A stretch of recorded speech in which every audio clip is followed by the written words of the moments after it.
mengatakan jadi Muhammad, kakekku Muhammad, katanya Ali bin Muhammad al-Habsyi. Ini logikanya orang yang mengatakan Habib bohong, kan dusta, mereka palsu semuanya. Berarti itu Habib Ali Habsyi bohong, dusta, naudzubillah min dzalik. Pakai logikanya dia berarti dilaknat oleh Allah Subhanahu wa taala.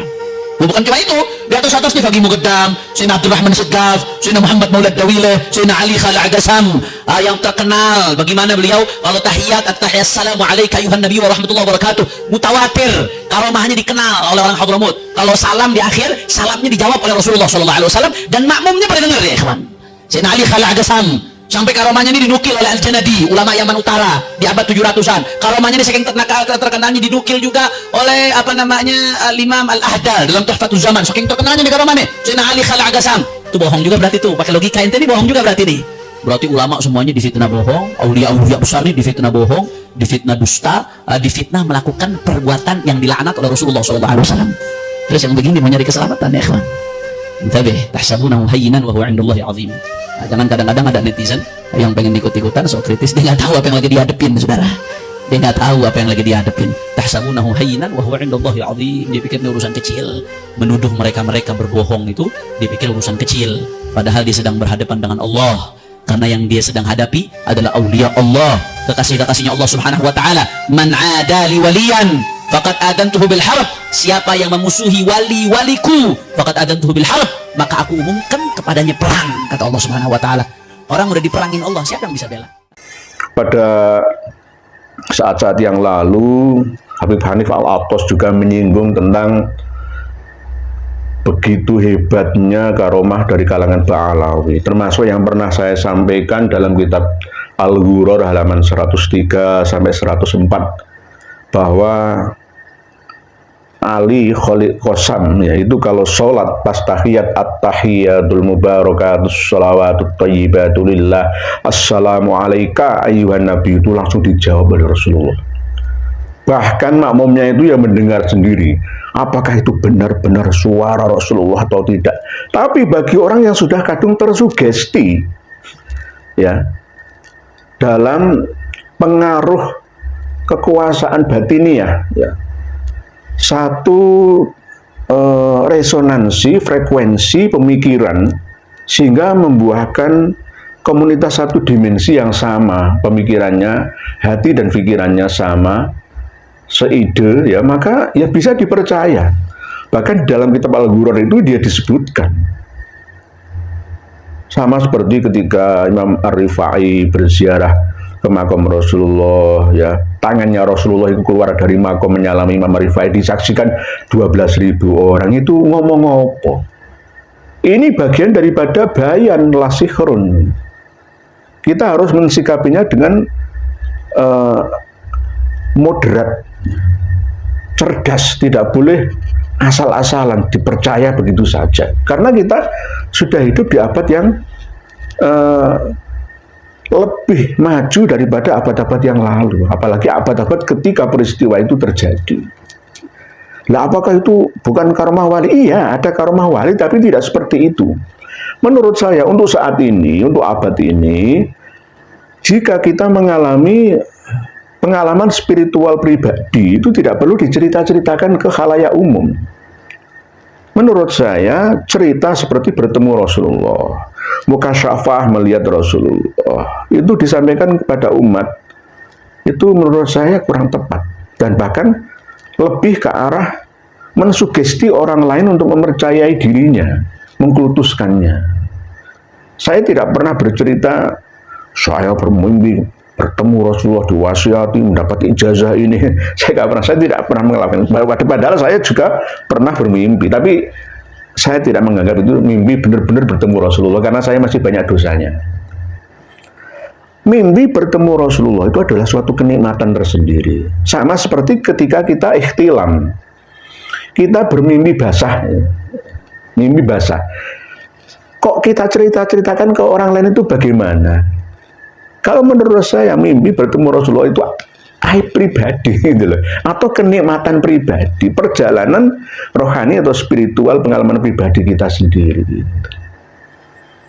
Nah ini yang kita harus berhati-hati ya. Sama seperti yang disampaikan oleh Habib Hanif Al-Attas itu menceritakan begitu manis, menggebu-gebu menyampaikan kepada jamaah yang tidak percaya kepada karomah wali. Ini berarti memusuhi, memerangi wali. Man adani walian faqad adantu bil harbi. Ini menjadikan Gusti Allah, barang siapa memusuhi waliku maka akan aku umumkan perang dengannya. Nah, ini kan meletakkan dalil tidak pada tempatnya. Zamannya itu sudah berbeda. Kalau wali zaman sekarang itu ya dia benar-benar tulus, ikhlas, lebih mementingkan orang lain, jamaahnya, umatnya daripada dirinya sendiri. Itu namanya benar-benar wali. Zamannya sudah berbeda. Sama seperti yang sering saya sampaikan. Sekarang ini tidak ada orang jaduk, orang sakti itu nggak ada. Yang ada itu adalah orang yang benar dan selamat. Seluman selamat. Karena dia benar. Kaya, banyak uang dari jalan yang dibenarkan. Itu namanya orang yang sakti sekarang ini. Kalau dulu memang begitu. Zaman dulu itu orang hidup kalau nggak sakti ya mati duluan. Kaya dirampok orang, pejabat diancam mati. Itu resiko zaman dulu. Tapi zaman sekarang, di era keterbukaan abad 20-21 ini, sekarang ini, ya kesaktian itu berbentuk lain. Pokoknya uangnya nggak punya karma buruk, ya, tidak punya hutang perbuatan dolim kepada orang lain atau makhluk lain, maka hidupnya akan lancar-lancar aja, akan tenang-tenang saja, selamat-selamat aja, seneng-seneng aja. Yang penting dia tetap beramal soleh, berbahagia, banyak uangnya. Itulah orang yang paling sakti sekarang ini. Itu namanya karomah. Ada orang seneng dekat dengan anak yatim, fakir miskin, duafa yang lain, cacat, ya disabel, difabel. Nah, itu namanya karomah. Mampu menggratiskan pondok pesantrennya, sekolahannya bagi orang-orang yang fakir miskin. Lah itu namanya karomah. Punya karomah. Dapat dari mana uangnya? Itu namanya karomah. Karomah modern zaman sekarang. Kalau karomah yang berupa spiritual, ya dia mampu untuk beribadah, ya, khusyuk kepada Allah dan diaplikasikannya dalam kehidupan sehari-hari, berbuat baik, mengabdi dengan sesamanya, berbuat baik, bermanfaat terhadap sesama makhluk Allah atau khususnya manusia. Itu namanya karomah. Jadi apa yang disampaikan oleh Habib Hanif Al-Attas yang ada di dalam kitab Al-Ghurur 103-104 itu dulunya bisa benar, tapi untuk sekarang bisa kurang benar. Kalau untuk standar ya, ilmu fikih, ya, ilmu tauhid itu tidak harus dipercaya cerita-cerita seperti itu kecuali khusus untuk komunitasnya sendiri. Mungkin komunitas Thorekoh Ba'alawi atau bukan Thorekoh Alawi tapi Ba'alawi sendiri. Mungkin itu. Tetapi sebaiknya ya saya anjurkan kepada kaum Ba'alawi yang ada di Indonesia harus mengaktifkan akal sehatnya. Jangan hanya menggunakan sugesti alam bawah sadarnya saja. Ayo difilter sebaik-baiknya. Bahwa cerita-cerita seperti itu sekarang sudah tidak relevan lagi. Tidak berfungsi lagi. Nanti akan membuat pemikiran kita tambah tumpul, tidak tajam dalam analisa, ya dalam berkarya, ya dalam segala hal, ya khususnya tentang kehidupan beragama, ya kehidupan bersosialisasi dengan sesama. Para pemirsa dan pendengar sekalian rahimakumullah, demikian informasi yang dapat saya sampaikan tentang karomah ya Syekh Ali Kholiqosam yang pernah saya bahas pada sesi buka-buka kitab Al-Ghurur yang lalu, halaman 103, halaman 104. Itu ada nama yang dibuang, ya, atau tidak nyambung. Anaknya Ibaidillah kayak bernama Muhammad, ini nggak mungkin. Artinya ketika sholat, ya, assalamualaikum ayyuhan nabi wa rahmatullahi wabarakatuh, jawab langsung oleh Rasulullah, waalaikumsalam ya Syekhuna Syekh Ali, ya, bin Muhammad bin Ali bin Muhammad bin Ubaidillah bin Ahmad bin Isa, ya, bin Muhammad An-Nakib bin Ali Al-Uraidi bin Ja'far Shodiq bin Muhammad Al-Bakir bin Ali Zainal Abidin bin Husain bin Ali bin Abi Thalib. Dijawab langsung. Saya nggak percaya, walaupun dulu dipercaya, tapi sekarang saya nggak percaya. Toh kalau memang benar, ya tidak mungkin disampaikan kepada khalayak umum, kecuali orang yang benar-benar masuk dalam thorekohnya. Sekali lagi Habib Hanif selalu menyampaikan, Habib Hanif ya, selalu menyampaikan dan memuji klannya, guru-gurunya sampai Syekh Fakhri Al-Muqaddam. Itulah ciri khas dari kaum Ba'alawi, sesuai dengan yang ada di dalam kitab Al-Ghurur. Al-alim, al-lama, al-muhaddis, al-faqih, al-syahid, al-alim, macam-macam. Pujian sanjungannya itu habis-habisan. Padahal tidak terbukti.